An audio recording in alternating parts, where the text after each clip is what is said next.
వరద సాయం ఉత్తముచ్చటే తెలుగు రాష్ట్రాలకు 3,300 కోట్లని ప్రచారం. కేంద్ర మంత్రి శివరాజ్ సింగ్ పేరిట ప్రకటన. ఎక్స్ వేదికగా ప్రధాని మోడీపై పురంధేశ్వరి ప్రశంసలు. అదంతా ఉత్త పుకేరానన్న ఏపీ సీఎం చంద్రబాబు. అయ్యో, బావకు తెలియకుండా మరదలు ప్రకటన చేసిందట. బావ మరదలు ఇద్దరు కూడా మళ్ళా మోడీ తొత్తులే. చూసినా 3,300 కోట్లు తెచ్చి ఎవరి ముక్కులా పెడితే మరి ప్రకటించేసినావా? ఇక్కడ మా బండి సంజయ్ ఊకునా గిన్ని వేల కోట్లు ఇస్తే ఎగిరెగిరి పాడు ఇక ఊకున్నా.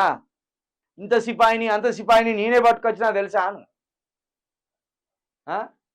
ఈ సాయం ప్రకటించక ముందే ఎందుకు పురంధేశ్వర్ గారు ఇంత ఉలిక్కిపాటు ఎందుకు? రూపాయి తెచ్చిచ్చింది లేదు. కిలో బియ్యం తెచ్చిత్తిరా వరద బాధితులకు. వాళ్ళకి సిద్ధపాండి ఇత్తిరా సార్ పిలుచుకొని తిందురు వాళ్ళు. గంజిపోసినారు మీ ముఖానికి కనీసం.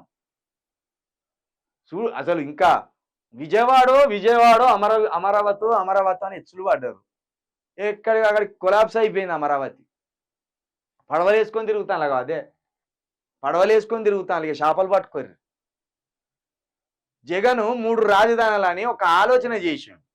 అభివృద్ధి ఒకే చోట కేంద్రీకృతం కావద్దు, ఒకే ప్లేసులో ఉండొద్దు, అన్ని ప్రాంతాలకు విస్తరించాలి, అన్ని జిల్లాలకు ఈ అభివృద్ధి అనేది విస్తరించాలి, అన్ని ప్రాంతాల్లో పరిశ్రమలు రావాలనే ఉద్దేశంతో ఒకటి రాయలసీమల, ఒకటి ఉత్తరాంధ్ర సైడు, ఒకటి ఈ ఆంధ్రాలో పెడితే 3 రాజధానులు పెడతాడు ఎవడన్నా. 3 అసెంబ్లీలు కడతావు నువ్వు అన్నాడు. ఇప్పుడు ఒక్కటి ఊడ్చుకపోయిందా? ఇప్పటి వరకు 10 సంవత్సరాలు అయింది.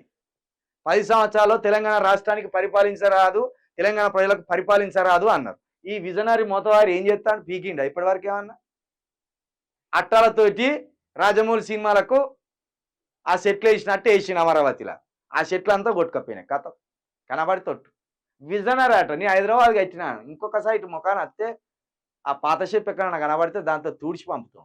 హైదరాబాద్ నువ్వు కట్టినావా అంటే, హైదరాబాద్ ఇప్పుడు కాదు, ఎప్పుడో 1920లోనే దేశాన్ని ఆకర్షించింది, ప్రపంచాన్ని ఆకర్షించింది.